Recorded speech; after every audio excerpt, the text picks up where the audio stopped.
आप देख रहे हैं TTN 24 और मैं श्रुति दुबे। और आइए रुक करते हैं टीकमगढ़ की तरफ। आपको बता दें कि शहर के ताल दरवाजा मोहल्ला निवासी एक युवक का शव शनिवार सुबह नाकोड़ा गांव के पास रेलवे पटरी पर पड़ा मिला। बुरी तरह छत हालत में पड़े शव को देखकर लोगों ने तुरंत इसकी सूचना पुलिस को दी। पुलिस ने FSL टीम के साथ मौके पे पहुंचकर जांच पड़ताल शुरू की और शव को पोस्टमार्टम के लिए भेज दिया। जानकारी के अनुसार पुलिस ने युवक की पहचान 25 वर्षीय आशीष कुमार कौशिक के तौर पर की। मृतक लाल दरवाजा के अखाड़े मोहल्ला का रहने वाला है। क्या नाम आपका? मेरा नाम गौरव तिवारी है। मैं इनका पड़ोसी हूँ और बचपन का मित्र भी हूँ।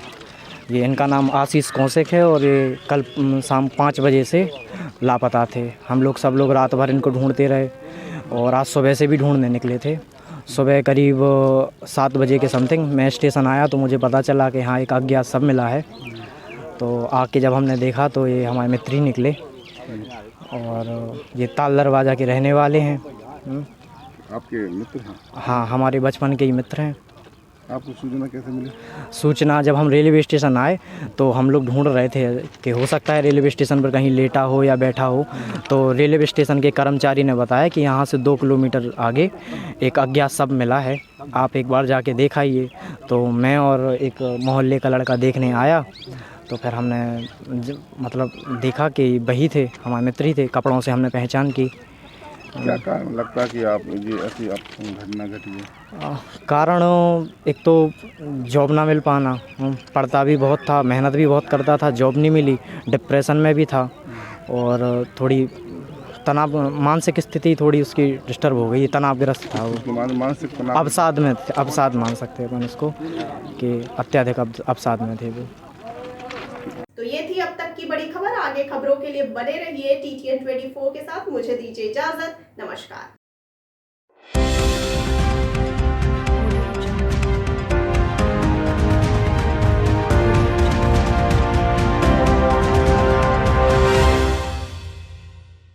नमस्कार, आप देख रहे हैं TTN 24 और मैं श्रुति दुबे। खबर शाहजहांपुर से आ रही है, जहां खनन माफियाओं की धमकी के बाद जिला खनन अधिकारी ने अपनी जान को खतरा बताया है। उनका कहना है कि खनन माफियाओं ने राजनीतिक दबाव बनाने के साथ साथ उन्हें जान से मारने की धमकी भी दी है। फिलहाल धमकी के बाद दहशत में आए अधिकारी ने सुरक्षा की मांग की है। दरअसल जिला खनन अधिकारी गोविंद कृष्ण मौर्य ने 2 दिन पहले नेशनल हाईवे पर ओवरलोडिंग के जरिए रॉयल्टी चोरी करने वाले वाहनों का चालान किया था। उनका कहना है कि इसी दौरान खुद को व्यापारी बताने वाले खनन माफियाओं ने उनकी गाड़ी घेर कर उन्हें जान से मारने की धमकी दी थी। किस तरीके से आपको क्या घटना हुई थी, किस तरीके से आपको धमकी मिल रही है आपको? दरअसल परसों हम लोगों ने बरेली मोड़ पे गाड़ियों के ओवरलोड जो चलती हैं उसकी सूचना मिली थी, तो हम लोग वहाँ पे चेकिंग कर रहे थे और हम लोग चेकिंग के दौरान तकरीबन 6-7 गाड़ियों का हम लोगों ने चालान किया और उसमें कुछ लोगों की गाड़ियाँ शायद बरेली मोड़ पे शायद काम करते हैं उनकी थी। तो उन लोगों ने जब हम लोग बरेली मोड़ पे पहुँचे तो वहाँ पर उन्होंने हमारी गाड़ी घेर ली और काफ़ी बदतमीज़ी से बात किया और तरह तरह के अपशब्द यूज़ किए और वहाँ से बोला जा रहा है कि आप जो है इस तरह से गाड़ियाँ चेक करते हैं, गलत है, हम लोगों का यहीं पे बिजनेस है, हम लोग आपको देख लेंगे, आप लोगों ने मधुमक्खी के छत्ते में हाथ डाल दिया है, अब देखिए आपका क्या होगा। उसके बाद फिर वहाँ से नीतू चौधरी नाम का एक आदमी है जिसने फ़ोन पे हमको धमकी दी कि आपने गाड़ी कैसे चेक कर ली, आप रोज़ यहीं से गुजरोगे तो हमारी भी गाड़ियाँ चलती हैं, बाकी आप समझदार हो। इस तरह से मतलब धमकियाँ आ रही हैं और काफ़ी पॉलिटिकल प्रेशर आ रहा है कि इस चालान को जो है कैंसिल कर दिया जाए, क्योंकि चालान बिल्कुल पूरी तरह से सही चालान किया गया है और उसमें कोई भी गलत नहीं है। लेकिन लगातार इस तरह से पॉलिटिकल प्रेशर बना करके चालान को कैंसिल कराने की कोशिश की जा रही है। जी, मुझे ये साफ साफ लग रहा है इस तरह से कि बरेली मोड़ पे कुछ लोग ऐसे हैं जो सिंडिकेट चला रहे हैं और मुझे बदनाम करने की कोशिश कर रहे हैं। और कई बार जब इन लोगों का चालान किया जाता है तो ये धमकी देते हैं कि मैं 4 आदमी को खड़ा कर दूंगा, वो बोलेगा कि आप पैसे लेते हैं, ऐसे ऐसे काम करते हैं। तो इस तरह से भी धमकियाँ मिल रही है और प्रेशर लगाया जा रहा है कि हम नोटिस को कैंसिल कर दें।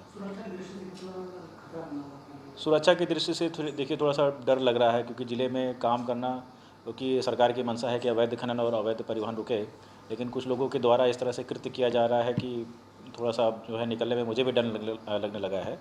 तो मैं चाह रहा हूँ कि थोड़ा सा सुरक्षा मिल जाएगी तो काम करने में मुझे और आसानी होगी और अवैध परिवहन पे, ओवरलोड गाड़ियों पे मतलब अच्छे से कार्रवाई हो सकेगी। जी बिल्कुल बिल्कुल बिल्कुल। कोई शिकायत करेंगे क्या पुलिस? शिकायत क्या, अभी तो फ़िलहाल मैं, क्योंकि मेरे पास ऐसी कोई प्रूफ नहीं था कि रिकॉर्डिंग मैं कुछ कर सकूं। हालांकि इन लोगों ने धमकियाँ दी हैं और मेरे ऑफिस में भी आकर के आज इन लोगों ने काफ़ी जो है ऊंची आवाज़ में बात की और प्रेशर बनाया कि जो है उसकी नोटिस को कैंसिल कर दिया जाए, जिसका फुटेज मेरे पास पूरा है। तो ये थी अब तक की बड़ी खबर। आगे खबरों के लिए देखते रहिए TTN 24 और मुझे दीजिए इजाजत। नमस्कार।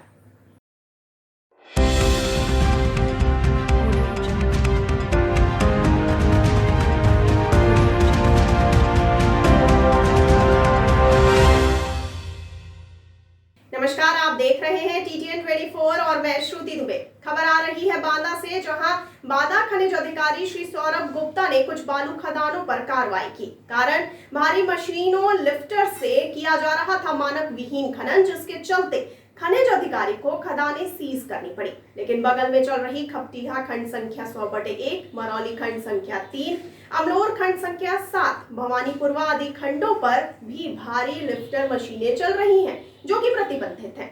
पर इन खंडों पर कार्रवाई नहीं होना खनिज अधिकारी सौरभ गुप्ता के सौतेले व्यवहार का डर सता रहा है। तो ये थी अब तक की बड़ी खबर। आगे खबरों के लिए देखते रहिए TTN 24 और मुझे दीजिए इजाजत। नमस्कार।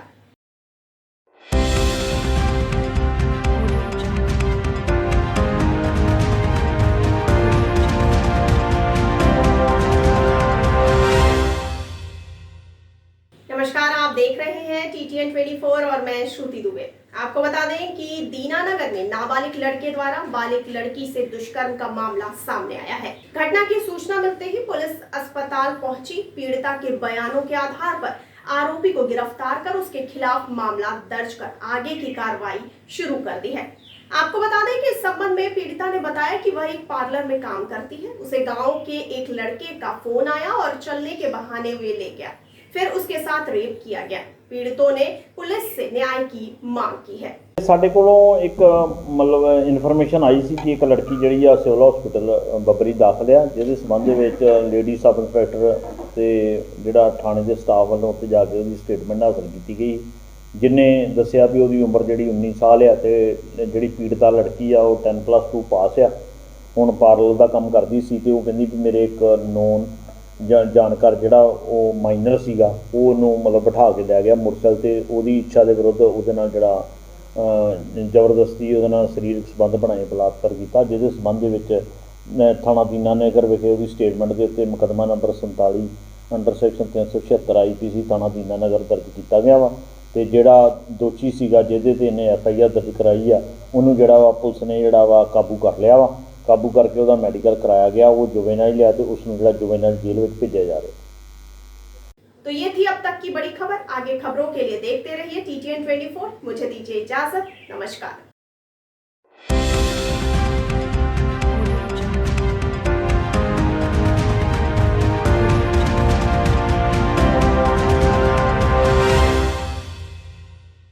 नमस्कार, आप देख रहे हैं TTN 24 और मैं श्रुति दुबे। और आइए अब रुक करते हैं बोकारो से आ रही एक खबर पर।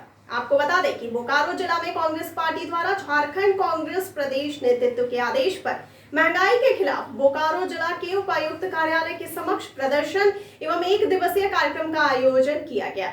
इस 1 दिवसीय कार्यक्रम में सैकड़ों की संख्या में पार्टी से जुड़े पदाधिकारियों ने भाग लिया। उपस्थित वक्ताओं ने वर्तमान में केंद्र की मोदी सरकार की आलोचना करते हुए अपने विचार रखे। इस कार्यक्रम का नेतृत्व बोकारो जिला कांग्रेस पार्टी के अध्यक्ष मंजूर अंसारी ने किया।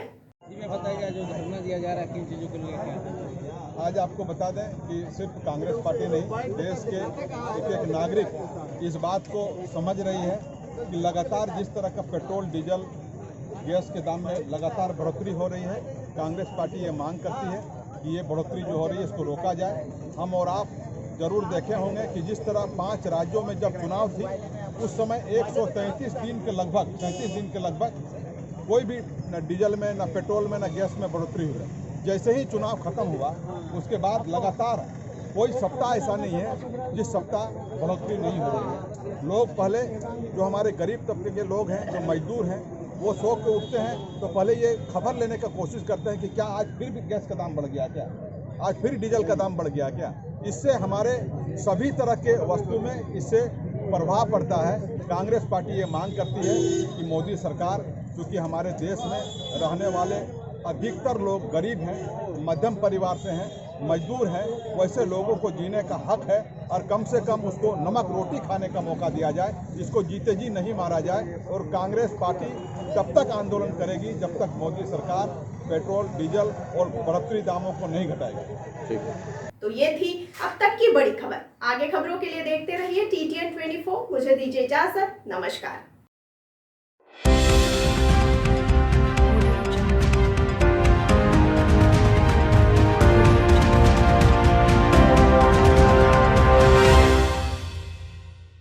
नमस्कार, आप देख रहे हैं TTN 24 और मैं श्रुति दुबे। और खबर आ रही है जबलपुर से, जहां फिल्म अभिनेत्री जयाप्रदा का बयान सामने आया है, जिसमें उन्होंने कहा कि प्रधानमंत्री हर वर्ग का ख्याल रख रहे हैं। मोदी जी के सामने कोई अपोजिशन का लीडर नहीं है।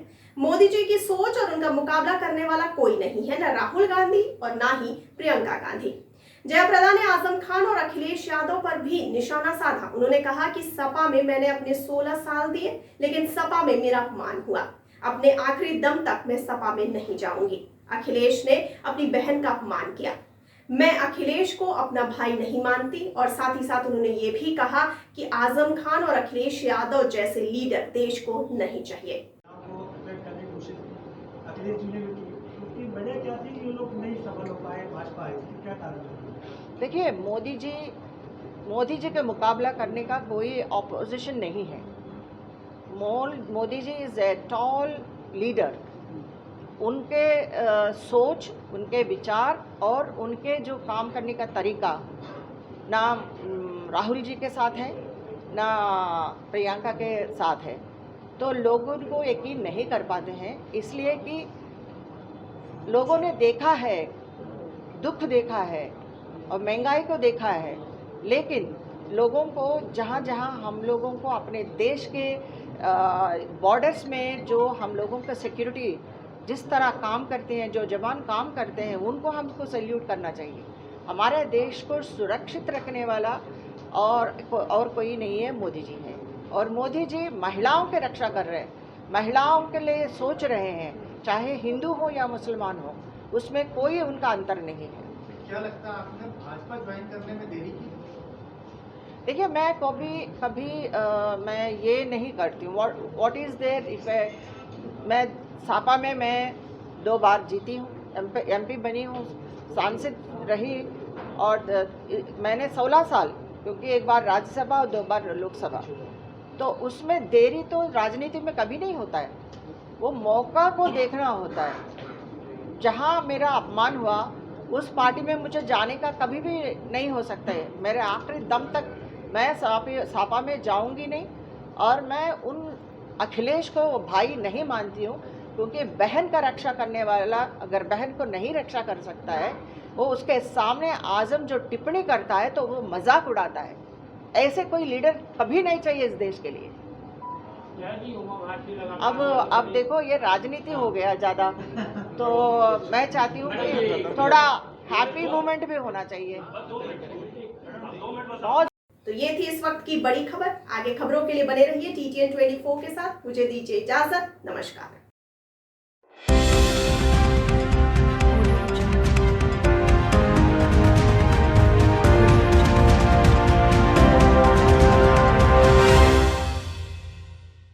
नमस्कार, आप देख रहे हैं TTN 24 और मैं श्रुति दुबे। और रुक करते हैं गुरदासपुर की तरफ, जहां पर जिले में गांव नंगल निवासी प्रभजोत ने दुकान के अंदर फंदा लगाकर आत्महत्या कर ली। जी हां, आत्महत्या करते हुए लाइव वीडियो उसने बनाया। मृतक के शव के पास से सुसाइड नोट मिला है। पुलिस ने मामला दर्ज कर आगामी कानूनी कार्रवाई शुरू कर दी है और शव को हिरासत में ले लिया गया है। आपको बताते चलें कि धारीवाल कस्बे के निकट नंगल गांव में उस समय सन्नाटा छा गया जब गांव निवासी प्रभजोत सिंह, जो गांव में किराने की दुकान चला रहा था, और उसका शव उसकी ही दुकान के अंदर छत से लटका हुआ मिला। ਅਸੀਂ ਤਕਰੀਬਨ 1.5-2 ਮਹੀਨੇ ਤੋਂ ਇਹ ਗੱਲ ਸੁਣਦੇ ਸੀਗੇ ਕਿ ਇਹਨਾਂ ਦਾ ਕੋਈ ਆਪਸ ਵਿੱਚ ਚੱਲ ਰਿਹਾ ਹੈ ਤੇ ਇਹ ਬੰਦਾ ਬਹੁਤ ਪਰੇਸ਼ਾਨ ਸੀ। 3 ਦਿਨ ਪਹਿਲਾਂ ਆਪਾਂ ਇਹਨਾਂ ਦੇ ਘਰੇ ਵੀ ਆਏ, ਪੁੱਛ ਕੇ ਗਏ ਆ, ਪਰ ਉਹ ਦੱਸਦਾ ਨਹੀਂ ਸੀ ਘਰੇ ਵੀ ਮੈਨੂੰ ਕੀ ਪ੍ਰੋਬਲਮ ਆ। ਤੇ ਇਹਦਾ ਲੈਣ ਦੇਣ ਸੀ ਕੋਈ, ਜਿਹਦੇ ਕਰਕੇ ਇਹ ਦੁਕਾਨ ਵੀ ਇਹਨੇ ਕਾਫੀ ਸਮਾਂ ਬੰਦ ਰੱਖੀ ਤੇ ਜਾਂਦਾ ਨਹੀਂ ਸੀ ਦੁਕਾਨ ਤੇ। ਉਹਦੇ ਬਾਅਦ 'ਚ ਹੁਣ ਸੂਸਾਈਡ ਨੋਟ ਦੇ ਵਿੱਚ ਇਹ ਆਇਆ ਕੋਈ ਸ਼ਿਵ ਅਗਰਵਾਲਾ ਧਾਰੀਵਾਲ ਦਾ, ਉਹਦੇ ਕੋਲ ਇਹਨੇ 18 ਕੁ ਲੱਖ ਰੁਪਏ ਦੇ ਕਰੀਬ ਰੁਪਈਆ ਲੈਣਾ ਸੀ। ਉਹਨੇ ਇਹਦੇ ਕੋਲ ਬਲਾਈਂਡ ਚੈੱਕ ਲੈ ਕੇ ਨਾਲ ਆਧਾਰ ਕਾਰਡ ਨਾਲ ਇੱਕ ਸਟਾਮ ਦੇ ਉੱਤੇ ਸਾਈਨ ਕਰਾ ਲਏ ਜਾਲੀ, ਉਹਨੇ ਜਾਂ ਫਰਦਰ ਤਿਆਰ ਕਰਾ ਲਿਆ। ਤੇ ਇਹ ਬੰਦਾ ਲੋੜ ਤੋਂ ਵੱਧ ਸ਼ਰੀਫ ਸੀ, ਇਹਦੇ ਕਰਕੇ ਇਹਨੂੰ ਅੰਡਰ ਪ੍ਰੈਸ਼ਰ ਕਰਕੇ ਉਹ ਉਲਟੇ ਇਹਦੇ ਕੋਲ ਪੈਸੇ ਲੈਣਾ ਚਾਹੁੰਦਾ ਸੀ। ਕਮੇਟੀਆਂ ਨੇ ਫਰਜ਼ੀ ਪਾਈਆਂ ਤੇ ਨਾਲ ਉਹ ਸ਼ਿਵ ਸੈਨਾ ਦੇ ਬੰਦੇ ਲਿਆ ਕੇ ਇਹਨੂੰ ਦੁਕਾਨ ਦੇ ਉੱਤੇ ਧਮਕਾਉਂਦਾ ਸੀ। ਇਹ ਬੰਦਾ ਸ਼ਰੀਫ ਸੀ ਤੇ ਕਿਸੇ ਨੂੰ ਦੱਸਦਾ ਨਹੀਂ ਸੀ ਕਿ ਮੇਰੇ ਨਾਲ ਕੀ ਹੋਇਆ। ਤੇ ਉਸੇ ਚੱਕਰ ਵਿੱਚ ਅੱਜ ਬੋਲੀ ਸੀਗੀ ਕਮੇਟੀਆਂ ਦੀ, ਉਹ ਫੇਰ ਲੈਣ ਦੇਣ ਤੋਂ ਕੋਈ ਗੱਲ ਹੋਈ। ਉਸ ਬੰਦੇ ਨੇ ਜੋ ਸ਼ੂ ਸ਼ੈਡ ਨੋਟ ਵਿੱਚ ਲਿਖਿਆ ਹੋਇਆ ਕਿ 3 ਗਰੁੱਪ ਚੱਲਦੇ ਸੀ, ਜਿਹਦੇ ਵਿੱਚ 5x5x5 15 ਕਮੇਟੀਆਂ ਸੀ ਉਹਦੀਆਂ, ਤੇ ਉਹ ਪੈਸੇ ਸਾਰੇ ਲੈ ਕੇ ਇਹਦੇ ਕੋਲ ਖਾ ਚੁੱਕਾ ਸੀ ਔਰ ਉਲਟਾ ਇਹਨੂੰ ਧਮਕਾਉਂਦਾ ਸੀ। ਇਹ ਬੰਦਾ ਸ਼ਰੀਫ ਸੀ ਜਿਹਦੇ ਕਰਕੇ ਕਿਸੇ ਨੂੰ ਦੱਸਦਾ ਨਹੀਂ ਸੀ, ਸਾਰੇ ਇਹਨੂੰ ਪੁੱਛਦੇ ਸੀ। ਤੇ ਇਹਦਾ ਇਰਾਦਾ ਸੀ ਕਿ ਚਲੋ ਮੈਂ ਇੱਦਾਂ ਕਰਕੇ ਆਪਣਾ ਵਾਧਾ ਘਾਟਾ ਤੇ ਆਪਣੇ ਪੂਰੇ ਕਰ ਦੂੰਗਾ, ਪਰ ਰਕਮ ਬਹੁਤ ਵੱਡੀ ਹੋਣ ਕਰਕੇ ਉਹ ਨਹੀਂ ਤਾਰੀ ਗਈ ਤੇ ਇਹਨੇ ਅੱਜ ਸ਼ੂ ਸ਼ਟ ਕਰ ਲਿਆ। ਪ੍ਰਸ਼ਾਸਨ ਕੋਲ ਮੰਗ ਕਰਦੇ ਆ ਕਿ ਇਹੋ ਜਿਹੇ ਜਿਹੜੇ ਕਰਪਟ ਬੰਦੇ ਆ ਇਹਨਾਂ ਨੂੰ ਸਖਤ ਤੋਂ ਸਖਤ ਸਜ਼ਾ ਦਿੱਤੀ ਜਾਵੇ, ਜੋ ਬਣਦੀ ਕਾਨੂੰਨੀ ਕਾਰਵਾਈ ਆ ਉਹ ਇੱਥੇ ਪਰਚਾ ਦਰਜ ਕੀਤਾ ਜਾਵੇ ਔਰ ਜਿੰਨੇ ਬੰਦੇ ਇਹਦੇ ਨਾਲ ਆਉਂਦੇ ਸੀ ਉਹ ਸਾਰੇ ਇਨਵੋਲਵ ਕੀਤੇ ਜਾਣ ਇਹਦੇ ਵਿੱਚ। ਹੋਇਆ ਸਾਰਾ ਇਹ ਨਾ ਪਿੰਡ ਨੰਗਲ ਤੋਂ ਇੱਕ ਸੂਚਨਾ ਮਿਲੀ ਸੀ ਕਿ ਉੱਥੋਂ ਦਾ ਪ੍ਰਭਵੀਰ ਸਿੰਘ ਜਿਹੜਾ ਵਾ ਉਹ ਫਾਹ ਲੈ ਕੇ ਮਰ ਗਿਆ। ਅਸੀਂ ਮੌਕੇ 'ਤੇ ਪੁੱਜੇ ਹਾਂ ਤੇ ਉੱਥੋਂ ਸਾਨੂੰ ਸੁਸਾਈਡ ਨੋਟ ਮਿਲ ਗਿਆ ਵਾ ਤੇ ਉਹ ਪਤਾ ਲੱਗਾ ਵੀ ਕੋਈ ਕਮੇਟੀਆਂ ਦਾ ਲੈਣ ਦੇਣ ਚੱਲਦਾ ਸੀਗਾ ਤੇ ਸੇਵਾ ਸਿੰਘ ਅਗਰਵਾਲ ਜਿਹੜਾ ਵਾ ਉਹਨੇ ਕਮੇਟੀਆਂ ਕਾਫੀ ਪਾਈਆਂ ਸੀ ਤੇ ਉਹਨੇ ਕਮੇਟੀਆਂ ਚੁੱਕ ਲਈਆਂ ਵਾ ਤੇ ਉਹ ਜਿਹੜਾ ਕੋਈ ਲੈਣ ਦੇਣ ਦੇ ਚੱਕਰ ਦੇ ਵਿੱਚ ਹੀ ਇਹ ਜਿਹੜਾ ਵਾ ਇਹਨੇ ਸੁਸਾਈਡ ਨੋਟ ਕੀਤਾ। ਸਰ ਉਹ ਜਿਹੜਾ ਸੇਵਾ ਸਿੰਘ ਅਗਰਵਾਲ ਆ ਉਹ ਕਿੱਥੋਂ ਦਾ ਵਾ ਤੇ ਕੌਣ ਹੈਗਾ ਵਾ? ਉਹ ਕੋਈ ਧਾਰੀਵਾਲ ਦਾ ਜੀ ਦੱਸਦੇ ਆ। ਸੇਵਾ ਅਗਰਵਾਲ ਉਹ ਧਾਰੀਵਾਲ ਦਾ ਜੀ। ਹਾਂਜੀ। ਤੇ ਗਾਂ ਆਪਣੇ ਕੀ ਕਾਰਵਾਈ ਕਰ ਰਹੇ ਹੋ? ਅਸੀਂ ਜੋ ਵੀ ਆਪਣੀ ਡੈੱਡ ਬੋਡੀ ਨੂੰ ਹਸਪੀਟਲ ਭੇਜ ਰਹੇ ਹਾਂ, ਜੋ ਵੀ ਸਹੀ ਤੱਤ ਆਉਣਗੇ ਉਸ ਹਿਸਾਬ ਨਾਲ ਕਾਨੂੰਨੀ ਕਾਰਵਾਈ ਕੀਤੀ ਜਾਏਗੀ। ਉਹਦੇ ਵਿੱਚ ਸੇਵਾ ਅਗਰਵਾਲ ਦਾ ਇਹ ਵੀ ਉਹਨੇ ਕਮੇਟੀਆਂ ਪਾਈਆਂ ਸੀਗੀਆਂ, ਉਹਦੇ ਰਿਸ਼ਤੇਦਾਰ ਨੇ ਦੂਜੇ ਤੇ ਜਾਰੀਆਂ ਕਮੇਟੀਆਂ ਪਾਈਆਂ ਉਹਨੇ ਚੁੱਕ ਲਈਆਂ ਵਾ ਤੇ ਜਿਹੜਾ ਕੋਈ ਲੈਣ ਦੇਣ ਜ਼ਿਆਦਾ ਇਹਨਾਂ ਦਾ ਆਪਸ ਵਿੱਚ ਰਗੜਾ ਝਗੜਾ ਚੱਲਦਾ ਸੀਗਾ। ਸਰ ਕਿੰਨਾ ਕੁ ਲੈਣ ਦੇਣਾ ਜਿਹਦੇ ਕਰਕੇ ਉਹਨਾਂ ਨੇ ਮੰਦਭਾਗੀ ਘਟਨਾ ਵਾਪਰੀ ਹੈ? ਜਿਹੜਾ ਸੁਸਾਈਡ ਨੋਟ ਹੈ ਉਹਦੇ ਕਰੀਬ 18-19 ਲੱਖ रुपए ਦਾ। तो ये थी अब तक की बड़ी खबर। आगे खबरों के लिए देखते रहिए TTN 24। मुझे दीजिए इजाजत। नमस्कार।